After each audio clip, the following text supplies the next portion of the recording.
नमस्कार दोस्तों, मैं निशांत प्रभाकर आप सभी का अपने चैनल अप्लाइड स्टडी पर स्वागत करता हूं। अभी मैं इंटरव्यू सीरीज चला रहा हूं। जिन्होंने AE 2022 का पेपर दिया उनका इंटरव्यू अभी शेड्यूल्ड है, प्रोबेबली नेक्स्ट मंथ सितंबर में हो जाएगा। तो उनके लिए मैं इंटरव्यू सीरीज चला रहा हूं, जिसमें मैंने एक वीडियो HR का डाल रखा है, HR क्वेश्चंस के, क्योंकि आपके इंटरव्यू स्टार्ट यहीं से होगी। HR क्वेश्चन से स्टार्ट होती है इंटरव्यू और फिर वो टेक्निकल की तरफ शिफ्ट हो जाता है। तो उसके बाद मैं मेनली टेक्निकल पर फोकस होता है, इसलिए टेक्निकल के ज़्यादा वीडियोस मैंने डाले हैं और कंटिन्यू डाल रहा हूँ। आप मेरे सारे वीडियोस को पढ़ के जाइएगा, वहाँ से प्रॉपर तैयारी करके जाइए, ठीक है। कंटेंट लेकर जाइए, एक बार बोल के प्रैक्टिस कर लीजिए कि इंटरव्यू बोर्ड के सामने बहुत कॉन्फिडेंस के साथ बोलना है, नर्वस नहीं होना है आपको, ठीक है। जिस क्वेश्चन का आंसर नहीं आता हो उसको सीधा बोल देना है कि sir I don't remember it right now. गलत जवाब नहीं देना है और जितना आता हो उतना परफेक्टली सही जवाब देकर आइए, क्योंकि आप लोग रिटर्न क्वालिफाई कर चुके हैं। बहुत लार्ज स्केल ऑफ स्टूडेंट्स के साथ आप क्वालिफाई करके अब आपको बहुत लिमिटेड नंबर ऑफ स्टूडेंट के साथ क्वालिफाई करना है केवल इंटरव्यू में। उसके बाद आप हमारे यहाँ AE बनकर आ जाएंगे। तो चलिए इंटरव्यू सीरीज शुरू करते हैं।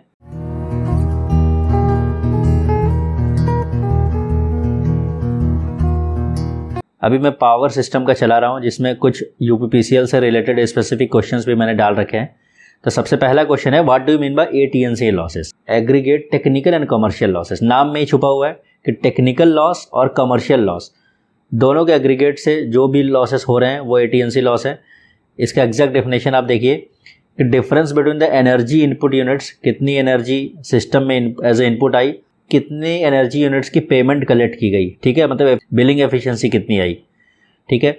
सपोज आप 1000 यूनिट सप्लाई कर रहे हैं लेकिन आप बिलिंग कर पा रहे हैं 600 यूनिट्स की, तो आपका 400 यूनिट्स तो लॉस हुआ। तो ये आपकी हो गई कमर्शियल लॉसेस। कुछ टेक्निकल रीजंस की वजह से AT&C लॉसेस होते हैं। तो प्रॉपर AT&C लॉसेस की डेफिनेशन क्या है कि aggregate technical and commercial loss is the difference between energy input units in the system and the units for each payment is collected. आपने सिस्टम को, मतलब कंज्यूमर्स को, कितने यूनिट्स सप्लाई किए और कितने की आप बिल कलेक्ट कर पाए, ठीक है। इन दोनों का जो डिफरेंस हो गया वो AT&C लॉसेस देता है। It includes both technical and commercial losses. और करेंटली UPPCL में AT&C लॉस लगभग 28% है, 27 पॉइंट समथिंग है, तो अराउंड 28% आप बोल सकते हैं, ठीक है। AT&C लॉसेस बहुत इंपॉर्टेंट है, बहुत इंपॉर्टेंट है आपके इंटरव्यू के लिए, आपसे पूछे जा सकते हैं। चलिए नेक्स्ट क्वेश्चन देखते हैं हम लोग। नेक्स्ट क्वेश्चन है कि टेक्निकल लॉसेस के क्या क्या रीजंस हो सकते हैं, ठीक है। क्योंकि आप टेक्निकल बैकग्राउंड से हैं तो आपसे पूछा जा सकता है टेक्निकल लॉसेस के क्या क्या रीजंस हो सकते हैं। तो सबसे पहला आप बोल सकते हैं कि ओवरलोडिंग हो एग्जिस्टिंग लाइंस और सबस्टेशन इक्विपमेंट्स के, कि आपका ट्रांसफार्मर ओवरलोड पे चल रहा है, लाइंस ओवरलोड है, तो ओवरलोडिंग एक रीज़न है, ठीक है। दूसरा, poor repair and maintenance of equipments, बहुत आउटडेटेड इक्विपमेंट्स हमारे पास। Lack of upgradation of old lines and equipments, बहुत आउटडेटेड इक्विपमेंट्स हम लोग यूज़ कर रहे हैं सबस्टेशंस में, ठीक है, और उनका पुअर रिपेयर एंड मेंटेनेंस हो रहा है, लाइंस की ओवरलोडिंग हो जा रही है। मेनली डिस्ट्रीब्यूशन एंड पर ये सब करना होता है, जैसे 33/11 kV, 33 kV का सबस्टेशन हमारा 33/11/0.4, ठीक है। तो वहाँ पर मेन ये किया जाता है, क्योंकि हाई वोल्टेज पर तो ये सब सिस्टम बहुत दुरुस्त है, बहुत अच्छा चलता है। लो वोल्टेज लेवल पर ये सब रीजंस हैं जो टेक्निकल लॉसेस कंडक्ट करवाते हैं। तो ये आप रीजंस लेके जा सकते हैं कि टेक्निकल लॉसेस क्यों हो रहे हैं, ओवरलोडिंग की वजह से, पुअर रिपेयर मेंटेनेंस की वजह से, यूज ऑफ ओल्ड इक्विपमेंट्स की वजह से। चलिए नेक्स्ट क्वेश्चन देखते हैं। What are the reasons for commercial losses? Commercial losses के रीजंस क्या है? टेक्निकल लॉसेस के तो आपने बता दिए। अब कमर्शियल लॉसेस देखिए कि लो बिलिंग एफिशिएंसी, लो बिलिंग या कलेक्शन एफिशिएंसी। आपने 1000 यूनिट सप्लाई किए लेकिन आप कलेक्शन कर पा रहे हैं 600 यूनिट्स के, तो ये आपकी लो एफिशिएंसी हो गई। थेफ्ट ऑफ इलेक्ट्रिसिटी, थेफ्ट, आपकी बिजली चोरी हो रही है, ठीक है, जिसका आप बिल नहीं कलेक्ट कर पा रहे हैं। टेम्परिंग ऑफ मीटर्स, मीटर से छेड़छाड़ कर दिया जा रहा है। आपका मीटर आप यूज़ कर रहे हैं ज़्यादा यूनिट और मीटर आपकी कम रीडिंग बता रहा है, मीटर बाईपास कर दे रहे हैं, तो टेम्परिंग ऑफ मीटर्स होता है, ठीक है। Absence of energy audit and accounting, audit and accounting के एब्सेंस में पता नहीं चलता है कि किस एरिया में कितने कंजम्पशन हो रहे हैं, ठीक है। तो आप कंजम्पशन ज़्यादा कर रहे हैं, बिलिंग आप कम की कर पा रहे हैं, तो ये सब कमर्शियल लॉसेस है कि लो बिलिंग है, थेफ्ट ऑफ इलेक्ट्रिसिटी है, मीटर टेम्परिंग हो रही है, ठीक है, absence of energy audit and accounting हो रही है। तो ये सब रीजंस आप अपने कंटेंट में लेकर जाइए और वहाँ इंटरव्यू के सामने बोलिएगा, इंटरव्यूअर के सामने, ठीक है। चलिए नेक्स्ट क्वेश्चन देखते हैं। देखिए ये बहुत अच्छा क्वेश्चन मैंने डाला है। जब आप किसी सबस्टेशन को संभालेंगे, वोल्टेज डिफरेंस के लिए एक ओवर वोल्टेज और अंडर वोल्टेज रिले हम लोग लगा रखते हैं ताकि वोल्टेज एक रेंज के बाहर वेरिएशन नहीं करे। जैसे कि रेंज ऑफ सेफ वोल्टेज है वी रेटेड ±5%। आपका अगर 400 kV सबस्टेशन है तो ±5% मतलब 380 से 420 तक टॉलरेबल है। इन दोनों लिमिट के बाहर वोल्टेज नहीं जाना चाहिए। तो आप ये बताइए कि अगर वोल्टेज वेरिएशन हो रहा है पावर सिस्टम में तो उसके ड्रॉबैक्स क्या हैं। सबसे पहला कि low voltage will cause overheating, ठीक है, क्योंकि पावर आप कांस्टेंट रख रहे हैं। तो अगर लो वोल्टेज हो रहा है P=VI से आप देखिए, वोल्टेज लो करवा रहे हैं तो करंट बढ़ा दे रहे हैं आप। करंट बढ़ाने की वजह से I² और लॉसेस बढ़ जाएंगे। I² और लॉसेस बढ़ेंगे तो ओवरहीटिंग, हीट जनरेट होगी तो ओवरहीटिंग हो जाएगी, ठीक है। High voltage will cause insulation failure. अगर 5% से ज़्यादा ऊपर भाग गया आपका वोल्टेज तो इंसुलेशन फेलियर हो जाएगा, ठीक है। तो ये सब रीजन है। लो वोल्टेज की वजह से ओवरहीटिंग हो जाएगी लाइन में और हाई वोल्टेज की वजह से इंसुलेशन फेलियर। तो ये ड्रॉबैक्स हैं। इसलिए जो range of safe operating voltage है वो रेटेड वोल्टेज से ±5%, ठीक है, ±5%। ये इंपॉर्टेंट क्वेश्चन है, अच्छे से पढ़ के जाइएगा। चलिए नेक्स्ट क्वेश्चन देखते हैं। नेक्स्ट क्वेश्चन है कि what are the drawbacks of frequency variation in a power system. Frequency variation बहुत बड़ा कंसर्न रहता है कि फ्रीक्वेंसी आपके रेटेड से ±3% से ज़्यादा वेरी नहीं करनी चाहिए, ठीक है। अगर 50 हर्ट्ज है तो 48.5 से 51.5। फ्रीक्वेंसी को हम लोग वेरी क्लोज टू 50 रखना चाहते हैं और कोशिश करते हैं कि सिस्टम की फ्रीक्वेंसी 50 हर्ट्ज के अराउंड रहे, बिल्कुल नज़दीक रहे। क्या ड्रॉबैक्स होते हैं जब आपकी फ्रीक्वेंसी वेरी करती है? हम लोग कोशिश करते हैं कि कांस्टेंट वोल्टेज रख पाएँ, कांस्टेंट फ्रीक्वेंसी रख पाएँ, लेकिन ऐसा होता नहीं है। तो एक लिमिट है कि वोल्टेज वेरिएशन के लिए ±5% और फ्रीक्वेंसी वेरिएशन के लिए ±3%। तो वोल्टेज वेरिएशन का तो हम लोगों ने देख लिया कि लो वोल्टेज के टाइम ओवरहीटिंग हो जाएगी और हाई वोल्टेज के टाइम इंसुलेशन फेलियर हो जाएगा। लेकिन फ्रीक्वेंसी वेरिएशन से क्या इफेक्ट होता है पावर सिस्टम में? तो आप एक बात देखिए, फ्लक्स जो है VYF कंट्रोल आप लोग जानते होंगे। अगर आपकी फ्रीक्वेंसी लो हो रही है तो सेम वोल्टेज मेंटेन करने के लिए फ्लक्स बढ़ाना पड़ेगा ट्रांसफार्मर के इनसाइड में। अब फ्लक्स बढ़ाने की वजह से क्या हो जाएगा, आपका कोर सैचुरेट हो जाएगा, ट्रांसफार्मर कोर सैचुरेशन में आ जाएगा, जो कि हम लोग नहीं चाहते हैं। तो वही मैंने पॉइंट 1 में लिखा है कि at low frequency for maintaining constant voltage flux inside the transformer has to increase which will cause saturation of transformer core. ये हम लोग नहीं चाहते हैं। अच्छा, अगर फ्रीक्वेंसी आपकी बढ़ जाएगी तो हिस्टैरिसीस लॉसेस बढ़ जाएंगे। फ्रीक्वेंसी बढ़ने से हिस्टैरिसीस लॉसेस बढ़ जाते हैं। तो एक तो अगर फ्रीक्वेंसी आपकी लो है तो कोर सैचुरेट हो जाएगा आपका, फ्रीक्वेंसी ज़्यादा है हिस्टैरिसीस लॉसेस बढ़ जाएंगे सिस्टम के।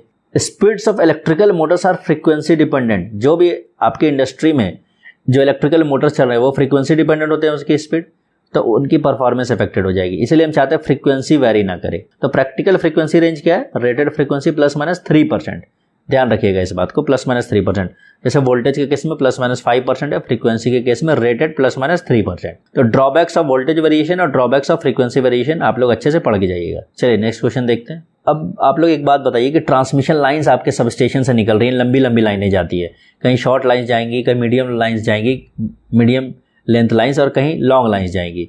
कि जैसे 200-250 किलोमीटर की लाइन निकल रही है, 400 किलोमीटर की लाइन निकल रही है, कोई 40 किलोमीटर की लाइन निकल रही है। तो आप कैसे क्लासीफाई करते हैं डिपेंडिंग ऑन लेंथ की लाइन ये शॉर्ट है, मीडियम है, लॉन्ग है? तो आप बताइए। देखिए मैंने लिख रखा है कि शॉर्ट लाइन जो है उनकी लेंथ 80 किलोमीटर से लेस है, 80 किलोमीटर से 200 तक मीडियम है और 200 से अबव लॉन्ग लाइन है। अब LF मतलब लेंथ इनटू फ्रीक्वेंसी, तो 50 से मल्टीप्लाई कर दीजिए सबको। 80 मल्टीप्लाइड बाय 50 तो 4000 आ रहा है। ऐसे मैंने 50 से हर जगह मल्टीप्लाई कर दिया। शॉर्ट लाइन कौन सी होगी? अगर उस लाइन की लेंथ 80 किलोमीटर से लेस देन है और 80 से 200 है तो मीडियम, 200 एंड अबव है तो लॉन्ग लाइन। तो ये हो गई classification of transmission lines depending on length. चलिए नेक्स्ट क्वेश्चन देखते हैं। देखिए ये बहुत इंपॉर्टेंट क्वेश्चन है, इसको अच्छे से पढ़ लीजिएगा। ट्रांसमिशन लाइन के रिएक्टेंस को कैसे रिड्यूस कर सकते हैं? कैसे रिड्यूस कर सकते हैं? ठीक है, रिड्यूस क्यों करना चाहते हैं? ताकि आपके पावर फ्लो, जो पावर फ्लो इक्वेशन क्या होती है, V1 V2 upon x sine delta. अगर साइन x आप रिड्यूस कर पाएंगे तो power flow of the line बढ़ा पाएंगे आप। तो x हम चाहते हैं कि रिड्यूस कर पाएँ, जो लाइन रिएक्टेंस है। इसको कैसे रिड्यूस कर पाएंगे? सबसे पहला बाय यूजिंग पैरेलल और डबल सर्किट। जैसे कि ये आप लाइन है, इसकी रिएक्टेंस x है, लेकिन आप इसी को आप डबल सर्किट बना दीजिए। तो x और x का नेट क्या हो जाएगा? x/2। तो आप रिड्यूस कर लिए इसको हाफ से, तो पैरेलल और डबल सर्किट लाइन यूज कर लिए। दूसरा, by using bundle conductor. Bundle conductor use करने से क्या होता है कि effective radius of conductor is increased which will decrease XL. Bundle conductor आप यूज करेंगे तो उसकी वजह से बंडल कंडक्टर में होता क्या है कि इफेक्टिव रेडियस आपके कंडक्टर के बढ़ जाते हैं। जैसे ही रेडियस बढ़ गया, रेडियस बढ़ने की वजह से क्या आपकी एल घट जाएगी तो एक्सएल घट जाएगा, रिएक्टेंस घट जाएगी। और क्या कर सकते हैं, लाइन की सीरीज में कैपेसिटर लगा दीजिए तो उससे नेट रिएक्टेंस घट जाएगा, क्योंकि नेट रिएक्टेंस क्या होता है एक्सएल माइनस एक्ससी। आप इसको बढ़ा दीजिए तो नेट वैल्यू लाइन की घट जाएगी रिएक्टेंस की। तो हम लोगों ने 2-3 मेथड्स जाना कि ट्रांसमिशन लाइन रिएक्टेंस को कैसे रिड्यूस करना है। एक तो हो गया पैरेलल या डबल सर्किट से, दूसरा आप बंडल कंडक्टर यूज करके घटा सकते हैं, तीसरा आप सीरीज कैपेसिटेंस ऐड कर दीजिए लाइन में, तो उससे आपके नेट रिएक्टेंस घट जाएगी, जिससे हम power flow capability of the line बढ़ा सकते हैं। चलिए नेक्स्ट क्वेश्चन देखते हैं। देखिए बहुत इंपॉर्टेंट क्वेश्चन है कि explain फेरेंटी effect. फेरेंटी effect, skin effect, proximity effect, ठीक है, ये सब पे मैं सेपरेट एक वीडियो बनाऊंगा। अभी इंटरव्यू के लिए मैं क्वेश्चन आंसर फॉर्मेट में मैंने डाल दिया है, इसको आप पढ़ के जाइए कि फेरेंटी इफेक्ट होता क्या है। तो देखिए, इन केस ऑफ मीडियम और long transmission line under no load या लाइट लोड कंडीशन, मीडियम या लॉन्ग ट्रांसमिशन लाइन में अंडर नो लोड और लाइट लोड कंडीशन, ये इंपॉर्टेंट है, होता क्या है कि capacitance of transmission line is more dominating. Capacitance जो है मोर डोमिनेटिंग होती है, which delivers more lagging VARs than the lagging VAR requirement of transmission line inductance. देखिए, लैगिंग वार की रिक्वायरमेंट होती है ट्रांसमिशन लाइन की इंडक्टेंस पार्ट को, लेकिन कभी कभी होता क्या है कि कैपेसिटेंस ऑफ ट्रांसमिशन लाइन इतनी ज़्यादा बढ़ जाती है कि वो जरूरत से ज़्यादा लैगिंग वार्स देने लगता है लाइन को। अब जरूरत से ज़्यादा लैगिंग वार्स होने की वजह से जितनी ट्रांसमिशन लाइन इंडक्टेंस को जरूरत थी उतना तो उन्होंने एब्जॉर्व कर लिया और रिमेनिंग बच गया। इसकी वजह से होता क्या है कि रिसीविंग एंड पे वोल्टेज ना बढ़ जाता है, ओवर वोल्टेज, क्योंकि आप लाइन के पास जरूरत से ज़्यादा लैगिंग वार्स है, जरूरत से ज़्यादा कैपेसिटी है लाइन की, तो वो क्या करता है रिसीविंग एंड पर ही वोल्टेज बढ़ा देता है। तो V R greater than V S हो जाता है, रिसीविंग एंड की वोल्टेज सेंडिंग एंड से ज़्यादा हो जाती है। कब? नो लोड और लाइट लोड कंडीशंस में कैपेसिटिव इफेक्ट की वजह से मोर लैगिंग वार्स मिल जाती है लाइन को, जितना उसको चाहिए उससे ज़्यादा लैगिंग वार्स मिल जाती है। उसकी वजह से क्या होता है रिसीविंग एंड पर वोल्टेज बढ़ जाती है। ये अनडिजायरेबल है, ये इसको कहते हैं हम लोग फेरेंटी इफेक्ट। तो फेरेंटी इफेक्ट कंपनसेट करने के लिए हम लोग क्या करते हैं, शंट रिएक्टर लगा देते हैं। देखिए ये आपका लाइन है, ठीक है, तो हम लोग क्या करते हैं, ये आपका लाइन यहाँ पर कहीं शंट रिएक्टर लगा दिए। चूंकि अभी लाइन के पास एक्सेसिव लैगिंग वार्स है, लैगिंग वार्स ज़्यादा है, तो इसको एब्जॉर्व करने के लिए हम लोग शंट रिएक्टर लगा दिए। ये क्या करेगा, एक्सेसिव लैगिंग वार जितना क्यू नेट है लाइन के पास जो एक्सेसिव उसको एब्जॉर्व कर लेगा। तो फेरेंटी इफेक्ट हम लोग कंपनसेट कर लेंगे। एक बार मैं फिर से समझा देता हूँ फेरेंटी इफेक्ट कि नो लोड या लाइट लोड के कंडीशन में कैपेसिटेंस बढ़ने की वजह से मोर लैगिंग वार्स होती है लाइन में, जितना उसको चाहिए उससे ज़्यादा लैगिंग वार्स होती है, जिसकी वजह से रिसीविंग एंड वोल्टेज पर ओवर वोल्टेज हो जाता है, मतलब V R greater than V S हो जाता है। उसको हम लोग फेरेंटी इफेक्ट बोलते हैं। फेरेंटी इफेक्ट कंपनसेट करने के लिए हम लोग शंट रिएक्टर की मदद लेते हैं, ताकि लाइन में जो एक्सेसिव वार्स है, एक्सेसिव रिएक्टिव पावर है, उसको एब्जॉर्व कर ले। क्लियर? चलिए नेक्स्ट क्वेश्चन देखते हैं। ये देखिए बहुत इंपॉर्टेंट बेसिक क्वेश्चन है कि हम लोग चाहते हैं कि हमारे सिस्टम का पावर फैक्टर बहुत हाई रहे, डिजायरेबल होता है। जैसे कि आप अगर पावर ट्रांसफार्मर्स लेंगे तो उसको हम लोग very close to unity power factor run करते हैं। जब आप डिस्ट्रीब्यूशन एंड पे जाएंगे तो 0.7, 0.8 ऐसे रन करते हैं। तो हाइयर पावर फैक्टर के क्या क्या एडवांटेजेस हैं? सबसे पहली बात कि reactive power demand by equipment is reduced. आप लिखते हैं P equals to VI cos phi, तो I क्या हो गया P upon V cos phi। अगर आपके पास cos phi ज़्यादा है, ठीक है, cos phi कंपोनेंट ज़्यादा है, तो आप रियल पावर कंपोनेंट ही तो देंगे, P equals to VI cos phi, तो sin phi रिड्यूस हो जाती है, तो इससे रिएक्टिव पावर कंपोनेंट घट जाती है। हम चाहते हैं रिएक्टिव पावर डिमांड कम रहे, क्योंकि रिएक्टिव पावर आपकी फाइनली वेस्ट जाती है, क्योंकि एक्टिव पावर ही तो कंज्यूमर्स यूज़ कर पाते हैं। हम चाहते हैं रिएक्टिव पावर, तो हमें ज़रूरत है लाइन में एक्टिव पावर सप्लाई करने के लिए, लेकिन वो जितना कम रहे उतना अच्छा। तो सबसे पहला ही एडवांटेज है कि हायर पावर फैक्टर होने की वजह से रिएक्टिव पावर डिमांड इक्विपमेंट की रिड्यूस हो जाती है। अब रिएक्टिव पावर डिमांड रिड्यूस अगर हो गई तो आपके वेस्टेज कम हुए, आप मैक्सिमम एक्टिव पावर सप्लाई कर पाएंगे, तो कॉस्ट ऑफ एनर्जी रिड्यूस हो गई। Current drawn by load reduce हो गया, क्योंकि cos phi आप बढ़ा दिए तो करंट रिड्यूस हो गया। इस इक्वेशन में देखिए I equals to P upon V cos phi denominator आपने बढ़ा दिया तो न्यूमरेटर घट गया, तो I रिड्यूस हो गया। Power loss in the line and load are reduce, क्योंकि करंट रिड्यूस हो गया तो power loss I square R reduce हो गया, ठीक है। एफिशिएंसी लाइन की बढ़ गई, क्योंकि लॉसेस रिड्यूस हो गए तो एफिशिएंसी बढ़ गई। वोल्टेज रेगुलेशन इंप्रूव हो गया। ये सारे एडवांटेजेस हैं, वन बाय वन सबको पढ़ के जाइए। देखिए रिएक्टिव पावर से शुरुआत है, रिएक्टिव पावर हमारा रिड्यूस हो गया, रिएक्टिव पावर रिड्यूस हो गया तो मैक्सिमम एक्टिव पावर सप्लाई हो रही है, तो कॉस्ट ऑफ एनर्जी आपकी घट गई, क्योंकि ये रिएक्टिव पावर आपका वेस्ट जा रहा था। क्योंकि यहाँ से हमें दिख रहा है कि करंट रिड्यूस हो जाएगा, तो current drawn by load reduce हो गया। रिड्यूस होने की वजह से पावर लॉस घट गई लाइन में, तो एफिशिएंसी बढ़ गई, लाइन की एफिशिएंसी बढ़ गई, वोल्टेज रेगुलेशन इंप्रूव हो गया। ये सारे एडवांटेजेस हायर पावर फैक्टर के। आप इसको नोट्स बना लीजिए, सारे वीडियो देख के क्वेश्चन आंसर फॉर्मेट में नोट्स बना लीजिए और इंटरव्यू से पहले उसको रिवाइज करके जरूर जाइएगा, ठीक है, ताकि ये पॉइंट्स आपको वहाँ एग्जैक्ट मोमेंट पे क्लिक करे। चलिए नेक्स्ट क्वेश्चन देखते हैं। वेरी इंपॉर्टेंट क्वेश्चन, ठीक है, कि SIL क्या होता है। Surge impedance loading. Surge impedance loading किसे कहते हैं, क्या होती है? तो देखिए, सर्ज इम्पीडेंस लोडिंग लाइन की उस लोडिंग को कहते हैं जिसमें नेट रिएक्टिव पावर लाइन की जीरो हो जाए, मतलब लाइन जितनी रिएक्टिव पावर जनरेट कर रही है उतना टोटली एब्जॉर्ब हो जाए किसी रिएक्टर कंपोनेंट के द्वारा, और लाइन आपकी यूनिटी पावर फैक्टर पे रन कर रहा हो। यूनिटी पावर फैक्टर पे लाइन कब ऑपरेट करेगा? जब नेट एक्टिव पावर ही होगी लाइन के पास, नेट रिएक्टिव पावर जीरो हो जाएगी। तो surge impedance loading is that loading of line at which net reactive power becomes zero and line operates at unity power factor, ठीक है। ये आपकी SIL हो गई। SIL कॉम्पनसेशन आप लोग पढ़ते हैं कि कैपेसिटेंस लगाने से, शंट कैपेसिटेंस, सीरीज कैपेसिटेंस, ये सब लगाने से क्या इफेक्ट होता है, वो अलग बात है। यहाँ पे बस SIL पे मैं अलग से वीडियो बना के डिटेल में डालूंगा। अभी ये क्वेश्चन आंसर फॉर्मेट के में जितनी ज़रूरत है उतना ही मैंने डाला है कि इंटरव्यू बोर्ड को आपको क्या बोलना है। तो SIL की ये डिफिनेशन हो गई। लोड आपकी प्योरली रेजिस्टिव हो जाती है क्योंकि नेट रिएक्टिव कंपोनेंट ही जीरो हो जाता है।